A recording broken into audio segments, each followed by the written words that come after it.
Guys, what's going on? We are talking about the biggest mistakes us tractor owners make. So if you're a rookie, then you know what? Maybe we can shorten that learning curve for you and help you avoid some of these costly lessons that we've incurred over the years. For us veterans, well, I'm not putting myself in that group, but some of you guys that have been using them your whole life and maybe have 40, 50, 60 years of experience, well, I'm guessing that you've made a few of these and hopefully you learned your lesson on there and came out safe and it wasn't too expensive for you as well. We're going to talk about mistakes that you can avoid to save you time, save you money, save you frustration, and have safe operation. Hey, if you like what you see, hit that subscribe button below. Go to Good Works Tractors or check out the description. A lot of links in there to Amazon store, to my website, to Facebook, all that kind of stuff. Hit subscribe. Right below there, hit that subscribe button if you like what you see. Would love to have you join the party. Here we go. So I harp on this one all the time, guys, but you know what? If I don't say it over and over, there's going to be people out there, there's going to be customers of mine, customers that end up buying elsewhere that are going to make a huge mistake, which is not getting a quick attach bucket. Don't care if it's skid steer, don't care if it's John Deere quick attach.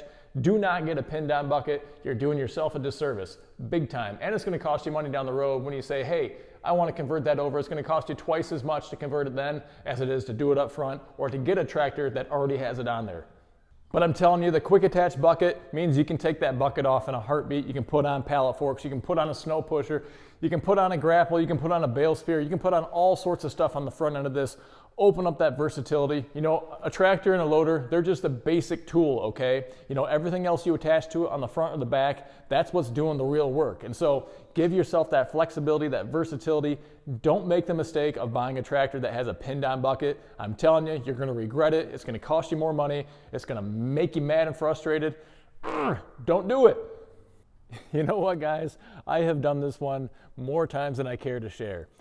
That's going to be something like this. You run into a little bit of an issue here with overhead clearance, okay? And I've done it here. I've done it at my house. I've done it at other people's houses. And I've also hit the sides. You have your bucket that's too large, that's wider than the tractor, and you're backing up, or a snow pusher. I've done that. And I need to just stop naming examples. But the point is, be aware of your overhead clearance in your garage, okay, or your pole building or whatever it might be. Same thing in the wintertime. You get a little bit of snow packed down there, well, that distance is going to shrink, okay? So you got to be aware of that too. My 4066R, for instance, it hits this weather stripping here, okay? It is very, very, very tight. Something like this is a 4052M, okay? And so what you want to do, you just want to fold your ROPS, your rollover protection system, down. Most of these are going to allow for that. It's an 8-foot door here, so I can get this to fit underneath, but this is something that when it happens to you, and you might be in rare company if it hasn't happened to you, if you've had a tractor for long. I think too many of us have joined this club here where we've hit an overhead door, and it's just, it grinds you because you know better than that, but it happens to the best of us. Hopefully we can save you some money with that one and save you a little bit of headache too. Now, I've been preaching about ballast weight, I've been preaching about counterweight, and I'm going to do it so right now because this is the #1 safety thing that you can do. Stay safe on your tractor. Check out the Ultimate Ballast Weight Guide if you haven't done so already. You need to get yourself some counterweight. Accomplish it through the use of one of these ballast boxes, through the use of liquid ballast, of a heavy hitch suitcase bracket with suitcase weights, a combination of all the above, a rear implement, something on the backside of your tractor. If you're picking up heavy stuff with the front end loader, you got to have something on the back to offset that, okay? You get into a bad situation, it's too late to recover a lot of the time, especially if you're moving, okay? If you're driving and you're going across an uneven surface, an uneven field, a driveway, whatever it might be in your yard, you get out of whack, boom, away you go. It's too late. It could roll over, it could tip over, it could be fatal, it could be really harmful. At the very least, you could hurt your tractor, and so be smart, use ballast weight. It's a huge mistake if you are not properly ballasting your tractor. I'm telling you got to use way more weight than you think that you would need to use. And so check it out, refer to your manual, watch that guide, get you some ballast weight. Sometimes you have to spend some money to save some money, and that's what we're talking about here. Maintenance, grease for your machine, okay? This stuff's pretty simple. Tractors are very easy to maintain. It's very simple stuff, filters, oils, grease, okay? The most common thing you're gonna have to do is grease the darn thing, all right? But greasing's easy, especially with a system like this. This is Lube Shuttle. You just screw one in, screw it right into your grease gun, okay? And then screw it right back out, change it out. Super easy to use that way, makes it a breeze to do. The simpler something is, the more often you're gonna do it. Lube Shuttle, you get a discount if you buy through the link in my description. So go to that link in the description. You're going to get a discount if you use code GWT. You know, changing filters, especially air filters, and checking them on John Deere tractors, Kubota tractors, pretty much all these newer subcompacts and compacts is a piece of cake. This is an outer air filter here, very common that you're going to see on a lot of compact John Deere tractors right here, among others. There is an inner core as well, but if you're checking this outer one on a regular basis, you know, you can use an air compressor, just blow it out if it gets dusty, that kind of thing as well. Super easy. These are not expensive either. So when you need to replace it, it should not be a deal breaker for you. I mean, just go ahead and replace the darn thing. Easy, cheap maintenance. Makes you feel better too when you change one of these. I'm asked all the time, what do you use in your John Deeres? What do you use in your Kubotas? I just go with whatever the manufacturer recommends. Typically, you're not going to have a significant price difference there. I would imagine that these guys, when they're engineering their equipment, are using it with their own recommended oils and filters, that kind of thing. And I get it. There's a lot of good oils, a lot of good filters, that kind of thing. You know, I think Messick's did a good job on some of their filter videos, their information that they did a while back. Check that out if you want to. Messick's, Neil Messick, they're a Kubota guy, do a great job. But again, whether it's John Deere, Kubota, in my opinion, I always go with whatever the OEM recommends. It's just not worth it to save a few bucks for me. So what happens if you don't do this maintenance here? Okay, well, we all know it could be very costly, right? What happens if your engine runs out of oil, if it's running on super dirty oil and clogged filters and that kind of thing for a long amount of time? You're going to have a major rebuild on your hands there eventually. You know, same thing with the drive shaft, okay? If you're not greasing that drive shaft like you need to, I tell you, you know, years ago I had a John Deere 2320. In the manual, it did not mention greasing this Zerk, okay? And so this happened to a lot of folks that had that model. So pay attention to the model 2320. It's a compact tractor, 2 Series tractor from the mid-2000s, maybe into 2011, 2012, something like that. Anyway, I owned it for 1 hour, okay? It had 380 some hours on it. I owned it for 1 hour, and guess what happened? Drive shaft sheared off inside the transaxle housing. It was a $4,500 repair, okay? So lesson learned, make sure you are greasing your drive shafts there. Again, that manual did not instruct the owners to do so, so that was really a fault of the manufacturer. In my opinion, should have been addressed under a recall or some sort of compensation there. It wasn't. So that's a big mistake in my opinion from the manufacturer there. So grease is your friend, man. Filters are your friend. The fuel filters, the oil filters, the air filters, man. Long-term ramifications, very big problems down the road if you're not doing that minimal scheduled maintenance, that recommended maintenance there. Makes you feel good. You get to know your tractor a little bit better too, because you're going to be around at the different areas, the different components, that kind of thing. Recognizing and understanding problems before they become major deals. So this next one here should go without mentioning. However, there's a reason I'm doing so. You're going to read online, you're going to read somewhere, this has happened, do not let it be you. This is a really bad, really costly mistake. These cans are different colors for a reason, okay? So this is gasoline right here. This is diesel. These are both fuels. Only one of them works in a tractor. Guess which one it is? It's what's in the yellow can, all right? You can get farm diesel. You can get the diesel you put in your truck at the gas station. Either one is going to work just fine, all right? So you're not doing yourself a disservice there. Do not put gasoline. Don't make that mistake. If anybody else is using or borrowing your tractor, I've had that happen a few times where I've had somebody who's borrowed it and I've made sure. It may seem stupid, but guess what? There's no easy fix to that problem. So make sure you put diesel in there. If you're using the farm use, make sure it's only going in your tractor. If you get caught putting that in your truck, it's dyed a different color. You save some tax money that way. That's the reason folks do it. But you'll pay a fine. You'll get in trouble if you use that farm diesel in your truck. It will work just fine, but that's the problem there.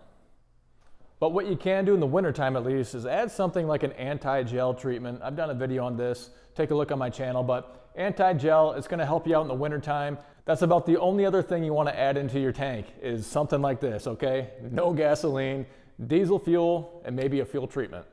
You know, one of the quickest ways that you can damage your tractor, damage the project that you're working on, or even hurt yourself is by going too fast for the job at hand. And so that can happen with a lot of things, whether you're plowing your driveway with a snowblower or with a plow. It could happen if you're using a rotary cutter, you know, say you're mowing a field and it's an unknown field, you know, something with big ruts in it or stumps or boulders or obstructions that you just don't see because you have 4, 5, 6 foot grass, you know, so there's a lot of ways. You got to go slow. You got to use your head. Think ahead, go slow, whatever you're doing, because if you're going too fast and you hit a curb when you're plowing, for instance, you can come to a sudden stop. You know, hopefully you have trip springs on your plow and it's going to trip and release, that kind of thing. But even so, it still might stop you in your tracks and it could shuttle you forward, okay? You could jam into the steering wheel, you could jam into the tractor, you could break your wrist, you could hurt your knee. You know, a lot of things can happen there. If you look it up on forums, you're gonna see cases where accidents like that have occurred. Not just plowing, but also in the field, okay? Same thing if you're going too fast and you hit a rut out in the field, a hidden field, say you have your loader even 2 or 3 feet up in the air, you get your weight out of balance there. Going too fast is a big problem. I talk too fast, I try to slow down all the time. But keep that in mind. You know, tractors are not built for speed. I was just telling a customer that the other day. You know, he was complaining his tractor didn't go fast enough. And I said, you know, you got to enjoy it while you're on your tractor because you don't get enough seat time as it is. So let it be what it is there. Go nice and slow. You're going to be a lot safer, a lot more cautious that way, and you're going to be a lot better for it in the long run. It's going to protect you. It's going to protect your equipment. It's going to protect the project that you're working on. Hey, you know what? And that goes for you guys loading and unloading on your trailers as well. Take your time there. We've all seen the accidents. Check out Kubota Monster when he had his BX23S delivered to him, okay? Big time issue there. So you got to be careful. Use safe practices. Use caution when you're doing anything with a tractor. It's easy to get out of control. Safety first. Misjudging the weight, the size of these tractors and of attachments, okay? And the same could be said for misjudging the attachment for your tractor. But let's stick with the size and the weight of these tractors to begin with. Most folks are not underestimating the size of these machines. Most of them, in fact, are overestimating the size based on the questions that I get from my customers. So most of these tractors, you take a 1025R for example, base weight of that tractor is about 1,500 pounds, I'm rounding up. You add on a loader to that, say it's 800 pounds. You add on a mower deck, just say you're under 3,000 pounds, that's for sure, right? So under 3,000 pounds for a tractor, that's nothing. Throw it on a landscape trailer, a tandem axle, you're good to go, okay? Now let's talk about my 4 Series, my big cab tractor, okay? My 4 Series, the largest compact tractor you can get. Yeah, I know, I get grief all the time from you big ag guys, okay? This is not an ag tractor. I don't deal in utility tractors too often or the big farming stuff. So for me, big is a 4 Series. But to trailer something like that around, you know, that tractor there is gonna weigh about 6,000 pounds, maybe 6,500 pounds. It's got loaded tires on it, it's got the ballast weight, it's got the cab. You know, it's got everything going on, but you get yourself a 10,000 pound car hauler, it's a piece of cake. It's a breeze to haul something like that around. But most guys think they need to get some big, huge 14,000 pound or 15,000 pound trailer just to be able to haul around one of these tractors, and that's not the case. Okay, so let's talk about length, for example, as well. So a 1025R with a backhoe on it even, you turn that backhoe to the side, you're still at like 13 feet, something like that. I just did a video recently on 1025R dimensions. I took all those dimensions. It goes in here and out the other, but you're around 12, 13 feet, something like that. It's not very long at all with that backhoe turned to the side. I will say though, if you have a brush hog on the back of any tractor, subcompact or compact, you're probably in the ballpark of 20 feet. Brush hogs take up a lot of space. That's going to be something that you need to have a long trailer for. But most of these tractors, even like this L3901 right here, you're going to be at around 13 feet for this, which is a pretty good sized compact. My 4066R, again, is about 13, maybe 14 feet long. So these tractors aren't all that long unless you start adding on attachments to them, but keep that in mind. So it's easy to misjudge that length and the weight of these and think you need something way larger than normal. However, don't discount the fact that you need extra space for those attachments. Brush hogs take up the most space, okay? But then you have tillers, you have grapples, pallet forks, all that kind of stuff you might want to take to your hunt property or to a landscape job, that kind of thing as well. Stuff to consider. All right, so guys, really quick, I want to tell you about some products I just got in. You might recognize these as being heavy hitch products. You've seen the codes in my descriptions in the comment section. You get 5% off if you order from heavyhitch.com. Use code GWT. Let me just go through really quick here. This is not everything they have, just a few things that I got in that I wanted to highlight. So you're going to see first up here is going to be this tooth bar. They make these in incremental sizes. Just get the measurement of your bucket. You can bolt it on. Actually, you can clamp it on essentially. So it's got these nuts on top here with an Allen. You clamp it down tight right on there. They work great. You've seen them on Tractor Time with Tim as well. These things are fantastic, and I'm telling you, they are heavy, man. I didn't even know if I was going to lift this up here. I thought about just leaving it on the floor, but I picked it up because I thought it made a better looking shot. So the next thing here is going to be a trash can picker-upper. And so if you use this in combination with the 2-inch receiver on one of these heavy hitch weight brackets, you can just back up. If you say you got a 1,000-foot or 1,500-foot driveway, just drive your tractor down there. You put this thing right underneath the trash can little hook that's on there that they would normally put it into the garbage truck with. Just hook it on there, lift up on your 3-point hitch, and drive it back on up the driveway. You can actually get a combo of these, so you have 2 of them with a bracket, and if you have a recycling or 2 trash cans or whatever else, get 2 of them at a time and take them up the drive. You know, I made a recent video complaining about no drawbar on a 1025R or the BX series as well. Well, this kind of eliminates it, right? It's not a true drawbar, but this is a 2-inch receiver.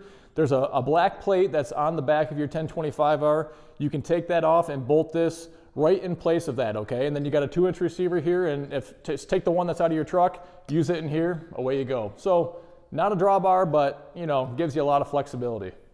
And of course we have the weight bracket as well. This is going to be the double weight bracket that allows you to have as many suitcase weights as possible on there. They have a single weight bracket as well. It's got the chain hook on here as well. That way you can grab something on there and drag it along. Also has the receiver.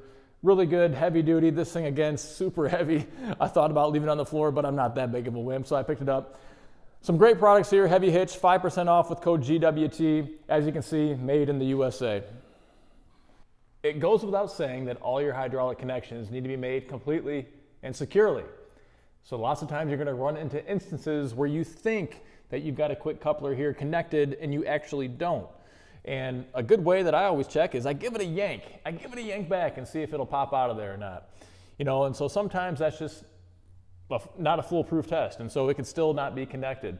And one of those ways that can happen is if you have hydraulic pressure that's still in the lines when you disconnect them. You know, so when you go back to reconnect them, that hydraulic pressure is still there. It doesn't just reconnect. You know, sometimes you can't even get it to go in there at all, and you need to relieve that pressure. Other times it'll kind of appear that it's in there, and it's just actually not connected. So one of your hydraulic responses isn't going to work, like raising or lowering your loader or curling or rolling your bucket. You know, now if you have power beyond on a backhoe, I had a call about that a few months back, sold a customer a tractor and had an aftermarket backhoe on it, and he decided to sell the backhoe. He didn't want that backhoe anymore.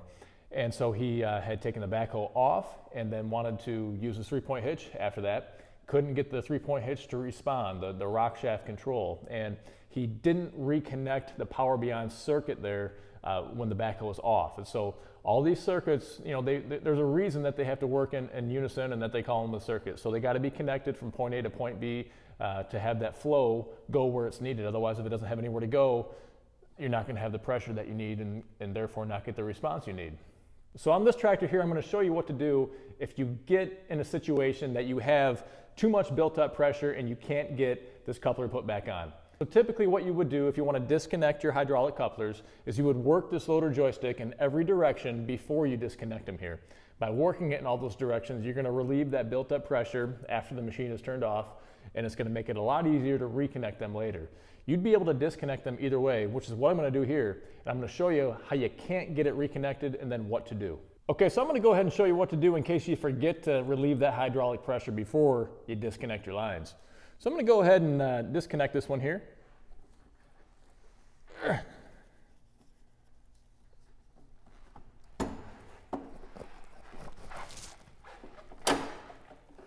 Okay, I've gone ahead and disconnected that, and now I'm going to go ahead and try to reconnect it.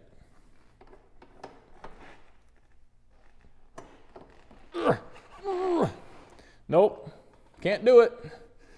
Can't do it. It just won't seat in there because there's too much hydraulic pressure inside this side right here, okay? There's too much fluid and pressure pushing this way on this nipple. So what I'm gonna do, I'm gonna cover it up here because there's gonna be pressure in there, okay? And so you cover it up because it's gonna keep it from spraying all over the place. And then I'm just gonna push it on this piece of steel. Just like that. You can see it just squirts right through there. It makes a bit of a mess. But you can see all that pressure that was in there. And now it's not. And so what you can do at that point is then go ahead and reconnect that fitting. And you can see I've made quite a mess here now. I did that just for you guys. Hey, you cheapskates, listen up. You know what? You ever heard the saying, buy once, cry once? That applies completely to getting a tractor, okay? So often, you know, a lot of my inventory actually is here because of the fact that folks are trading in, trading up, trading down, trading to something different, whatever it might be.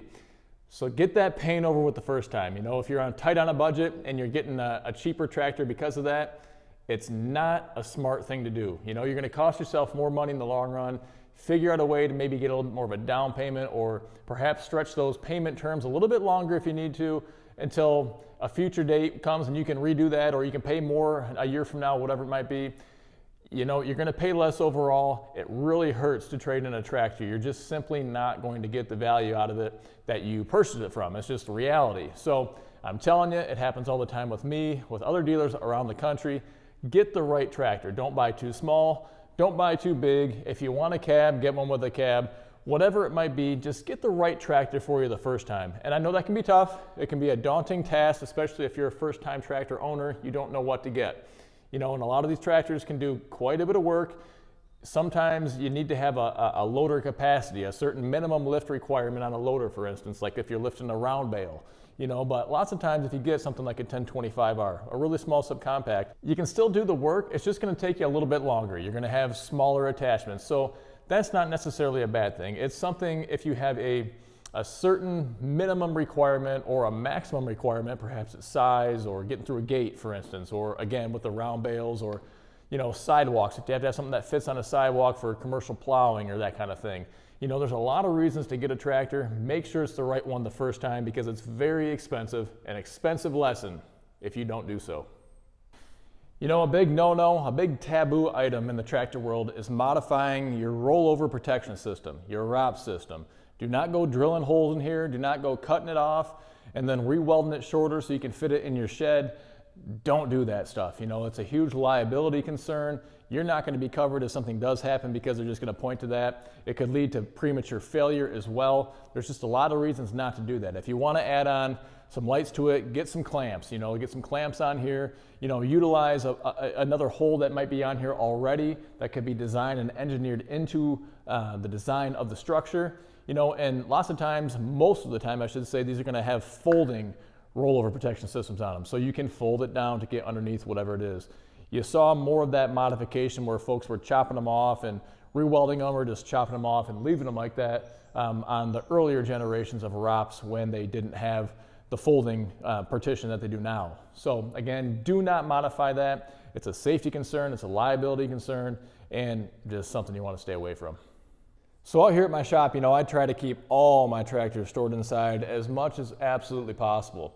And when I get full to the brim, you know, I'm raising loaders up and I'll rest them on top of ROPS bars, that kind of thing, just to keep stacking them in here and getting as many in as possible.